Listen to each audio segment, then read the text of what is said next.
Dan untuk membahasnya sudah bergabung mantan penyidik KPK yang juga ketua IM57 Institute, Lakso Anindito, analis politik Adi Praitno, wakil ketua umum DPP Projo Freddy Alex Damanik, dan juru bicara PDIP Guntur Romli.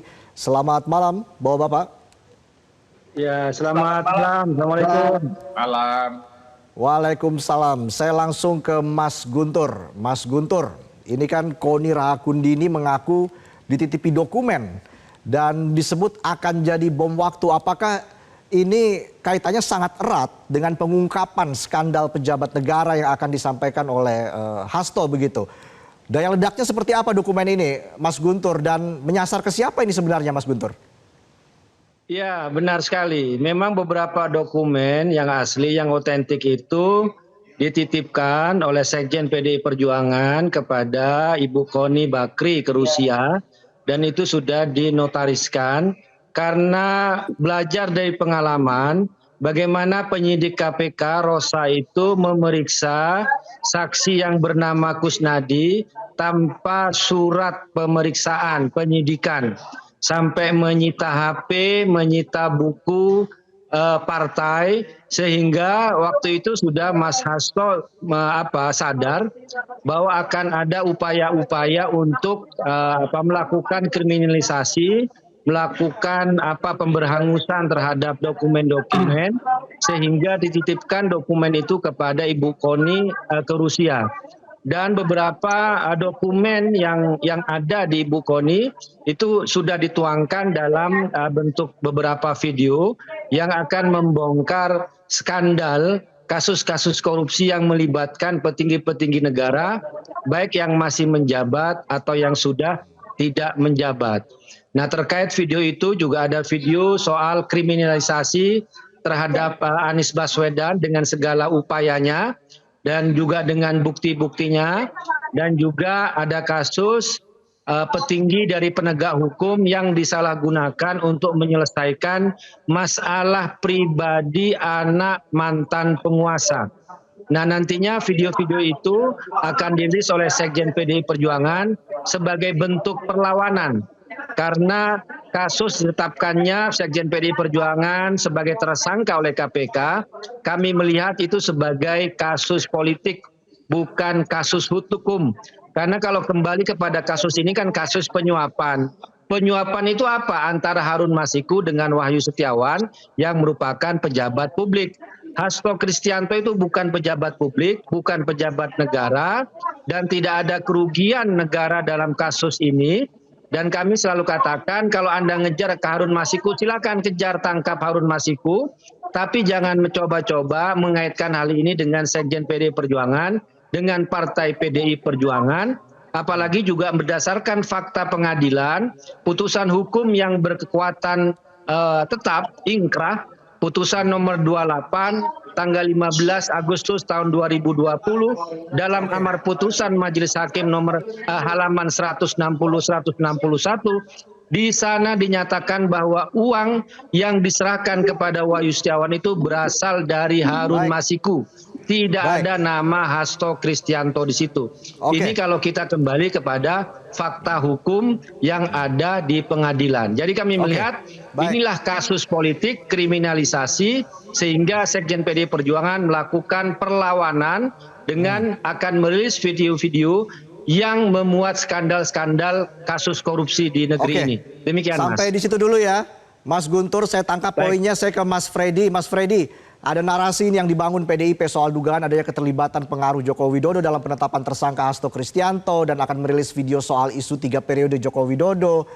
Projo melihat ini seperti apa, Mas Freddy? Ya, terima kasih.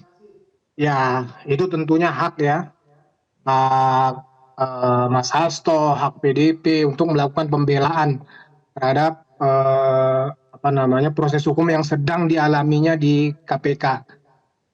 Silakan mau pakai gaya dewa mabuk, seroduk sana seroduk sini, silakan aja. Tapi kan yang pasti ya, kami karena dibawa-bawa masalah 3 periode, ya Projo sangat jelas menolak, itu ngelantur. Di sini ada Mas Adi. Mas Adi ini saksi 2 kali beliau ini ikut ya terhadap kegiatan Projo untuk menolak 3 periode. Ya, jauh sebelum itu bahkan Projo itu 2019 sudah menolak 3 periode. Ya. Bahkan dalam terus menerus dalam konferensi persnya Projo itu menolak 3 periode. Ada juga yang berkaitan dengan Pak Jokowi. Projo itu bersama relawan lain melakukan musrah. Ya, 2022 akhir, ya kalau nggak salah Oktober, Pak Jokowi itu membuka musyawarah rakyat untuk mencari pelanjut Jokowi. Pak Jokowi yang membuka itu. Kemudian berakhir 2023, Pak Jokowi juga yang menutup musrah itu. Jadi menurut kami ya, silakan kalau mau dirilis video-video apapun itu, kami sepakat untuk pemberantasan korupsi. Kami juga berada ya pada garis terdepan untuk pemberantasan korupsi. Ya, tadi Mas Guntur juga udah mengasih clue-clue. Ya, silakan saja bantu penegak hukum, bantu KPK, berikan bukti-bukti supaya itu semua terungkap. Kita sepakat untuk itu. Tapi untuk hal yang mengada-ngada seperti tadi 3 periode tadi, itu menurut kami mengada-ngada. Demikian. Oke, Mas Guntur, saya ingin tanya tanggapan Anda, Mas Guntur, soal isu 3 periode Joko Widodo ini kenapa dianggap sangat penting dan krusial dan akan dirilis videonya oleh Hasto Kristianto? Jadi kami bisa klarifikasi bahwa di sini tidak ada terkait soal Projo di sini. Itu pertama. Yang kedua, permintaan 3 periode itu disampaikan secara resmi kepada partai dan itu sudah ditanggapi oleh Ketua Umum Ibu Megawati Soekarno Putri terkait penolakan secara resmi hal tersebut. Kemudian kalau kita bicara soal wacana 3 periode, itu kan juga disampaikan oleh orang-orang terdekat Jokowi waktu itu. Misalnya siapa? Bahlil. Misalnya siapa? Muhaimin Iskandar. Misalnya siapa lagi? Airlangga Hartarto. Misalnya siapa lagi? Luhut Binsar Panjaitan. Jadi itu adalah orang-orang lingkaran Jokowi yang mewacanakan 3 periode. Saya tidak mau menyebut Projo. Projo tidak ada konteksnya di sini. Kemudian Pak Jokowi mengatakan bahwa benar di situ mengatakan bahwa orang yang meminta 3 periode itu seakan-akan menampar dirinya, menjerumuskan dirinya. Tapi buktinya orang-orang terdekatnya yang bicara soal 3 periode itu tidak pernah dapat sanksi dari Pak Jokowi, termasuk juga adalah Bahlil. Jadi kita melihat, masyarakat juga melihat bagaimana Pak Jokowi itu menggunakan 2 peran di sini. Melalui orang dekatnya yang lain mewacanakan 3 periode, mulai orang dekatnya yang lain juga menolak 3 periode. Tetapi kami bisa sampaikan permintaan 3 periode itu sampai kepada Ibu Ketua Umum kami. Dan juga yang perlu juga kami sampaikan, dan ini sudah dinyatakan oleh Mas Hasto, pernyataan juga itu sudah dinotariskan oleh Mas Hasto, bahwa selama ini banyak sekali intimidasi terhadap beliau terkait ucapan-ucapan yang kritis terhadap Mas Hasto. Jadi begitu Mas, soal wacana 3 periode. Dan nantinya itu juga masuk dalam video yang akan dirilis oleh Sekjen PDI Perjuangan. Bukti-buktinya apa saja, pertemuannya di mana saja, siapa yang meminta bagaimana sebagainya, itu akan disampaikan secara valid dan secara sah beserta bukti-buktinya. Tidak bisa dibantah kalau nanti ini dirilis videonya. Demikian Mas. Kalau begitu saya ke Mas Adi Praitno. Ini apakah yang dilakukan Hasto dan PDIP ini adalah jelas bagian dari ancang-ancang untuk menyiapkan serangan balik ke mantan Presiden Joko Widodo dan juga sebagai mantan kader ya. Dan ini bisa semakin memperkuat adanya politisasi hukum dalam kasus ini, Mas Adi. Ya, saya kira memang 2 hal. Tentu ini harus dimaknai sebagai bentuk ketidakterimaan Hasto dan elit-elit PDIP yang menurut mereka mungkin ya kasus tersangka ini terindikasi nuansa politiknya jauh lebih kentara dibandingkan dengan kasus-kasus hukum. Jadi kalau kita membaca argumentum hukum dari elit-elit PDIP itu kan sering diulang seperti apa yang disampaikan oleh Bang Guntur tadi. Bahwa sebenarnya sudah ada putusan yang ingkrah yang tidak menyebabkan Hasto, kemudian dikait-kaitkan dengan sikap kritisnya terhadap Jokowi dan seterusnya. Itu adalah fakta-fakta yang coba untuk disampaikan secara terbuka. Kenapa pada akhirnya KPK itu dianggap cukup mengejutkan menjadikan Hasto sebagai tersangka. Itu kan satu hal. Dan tentu apa yang disampaikan belakangan ini ada dokumen-dokumen penting.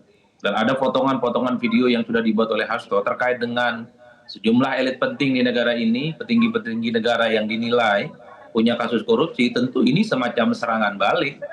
Bahwa begitu banyak sebenarnya orang di negara ini yang tidak bersih-bersih amat hidupnya, tapi karena dekat dengan kekuasaan, dekat dengan penegak hukum, sehingga mereka tidak bisa disentuh oleh persoalan-persoalan yang terkait dengan tersangka. Nah, ini yang sepertinya sangat sekali ingin ditunggu Bang Guntur oleh publik, sehari, 2 hari, siapa tahu ini akan menjadi kado awal tahun 2025, video yang dimaksudkan itu disampaikan secara terbuka, apalagi katanya fakta-faktanya itu terukur, apalagi fakta-faktanya itu valid, dan itu bisa menunjuk 1, 2, dan bahkan banyak orang, elit penting di negara ini, apalagi clue-nya udah kita dengar, bisa sedang yang menjabat atau orang yang sudah mantan menjabat sebagai orang penting di negara ini. Ini kan tondo-tondo sebenarnya, mirip-mirip dengan penjemputan orang yang ingin 3 periode. Inilah yang saya kira dalam hitungan hari dan minggu ke depan, pastinya publik menunggu supaya KPK ini tidak hanya misalnya hanya fokus pada Hasto, tapi pada fokus pada isu-isu besar lain yang saya kira memang itu harus diwujudkan oleh KPK yang baru. Nah, yang kedua sepertinya memang dari dulu persoalan kasus hukum yang membelit elit partai itu pasti tidak bisa dilepaskan tuduhan dari politisasi dan kriminalisasi, karena seringkali kasus yang melibatkan elit-elit partai itu kaitan hukum dan politik memang tidak bisa dipisahkan satu sama yang lain, sangat kompleks Mas Reza. Baik. Tapi secara prinsip fakta hukum sudah diumumkan oleh KPK dan pastinya KPK punya fakta, punya data bahwa persoalan Hasto ini sangat layak kemudian dinaikkan menjadi kasus yang kemudian membuat Hasto itu dijadikan sebagai tersangka. Oke. Ini yang saya kira memang harus difokuskan oleh Bang Guntur, teman-teman PDIP, bagaimana cara menghadapi kasus yang sudah terlanjur menjadi fakta hukum bahwa Pak Hasto sebagai sekjen PDIP sudah jadi tersangka. Mungkin pra-peradilan ataupun mungkin yang lain, karena kalau kita mengacu pada sejumlah kasus yang mutakhir misalnya seperti Paman Birin yang ditetapkan tersangka oleh KPK, tapi kan pra-peradilannya banyak. Ataupun misalnya kasus CSR yang yang terjadi di BI, konon sudah akan ada 2 tersangka, tapi setelah itu kan tiba-tiba diralat. Ini kan ada celah yang sebenarnya masih bisa yang kemudian bisa dimainkan sebagai upaya perlawanan hukum yang itu juga menjadi jalan keadilan yang bisa dilakukan oleh Pak Hasto dan kemudian para tim hukumnya. Jalan politik terus dikampanyekan, tapi pada saat yang bersamaan persoalan hukum ini juga harus dilawan dengan persoalan-persoalan hukum yang lainnya. Baik. Saya kira di situ konteksnya, Mas Reza. Ya. Kalau gitu saya langsung tanya ke Mas Lakso. Ini rencana membuka skandal pejabat negara lewat video, lalu ada dokumen yang katanya akan menjadi bom waktu. Seperti apa pengaruhnya terhadap proses penyidikan hukum untuk Hasto? Ya, jadi ada 2 hal yang ingin saya sampaikan. Yang pertama, dalam kaitannya tadi disebut soal kriminalisasi. Sebetulnya sudahlah, nggak usah kita mendramatisasi suatu proses yang sudah terjadi dan itu nyata adanya. Teman-teman di sini tidak lupa bahwa kita 3 tahun lalu pada saat penyidik dan penyelidik KPK sedang melakukan upaya untuk menangkap Harun Masiku, melakukan operasi tangkap tangan. Di sana kita tahu ada upaya-upaya menghalang-halangi, termasuk dengan cara menahan kawan-kawan KPK di PT. Artinya sebetulnya kalau kita bicara bagaimana konstruksi dibangun kasus ini cukup lama. Dan ini soal kompetensi pimpinan KPK lama yang tidak mampu untuk memenuhi standar yang dibutuhkan untuk menetapkan seseorang. Itu yang pertama. Poin kedua yang saya sampaikan adalah terkait dengan soal kenapa baru diangkat sekarang, yang memang pimpinan sekarang yang mungkin sudah berani untuk menetapkan seseorang menjadi tersangka. Sudahlah, jangan memposisikan diri sebagai korban seolah-olah dahulu tidak pernah berkolaborasi dengan kekuasaan. Itu pesan saya.